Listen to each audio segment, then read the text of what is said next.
আসসালামু আলাইকুম রহমতুল্লাহ। গত ক্লাসে এক দাঁত দিয়ে পড়ছি, তারপর হলো গোল মাথা।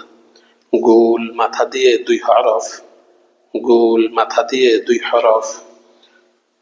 গোল মাথার উপরে এক নক্তা দিলে ফা, গোল মাথার উপরে দুই নক্তা দিলে কফ, গোল মাথার উপরে এক নক্তা দিলে ফা, গোল মাথার উপরে দুই নক্তা দিলে কফ। ফা আলিফ, কফ আলিফ, পুরা ফাটায় যে এরকম। তো বলছিলাম মোরাক্কাব ডাইনের হরফকে বামের হরফের সঙ্গে মিলাইয়া লিখাকে বলে আরবি হরফগুলি মিলিত অবস্থায় তাহার ডান মাথা দেখিয়া চিনিতে হয়। তো ডান মাথা হলে এই হলো ডান মাথা, এই হলো ডান মাথা। শুধু গুল মাথাটা থাকে, তো গুল মাথার সাথে আলিফ এইভাবে মোরাক্কাব হয়। ব্যাপারটা হয়তো আপনাদের বুঝে আসতেছে, প্রথম হয়তো বুঝে আসে নাই। খুব মনোযোগ সহকারে দেখবেন, তাহলে আশা করি ফায়দা হবে। গোল মাথা দিয়ে দুই হরফ, গোল মাথা দিয়ে দুই হরফ। গোল মাথার উপরে এক নক্তা দিলে ফা, গোল মাথার উপরে দুই নক্তা দিলে কফ।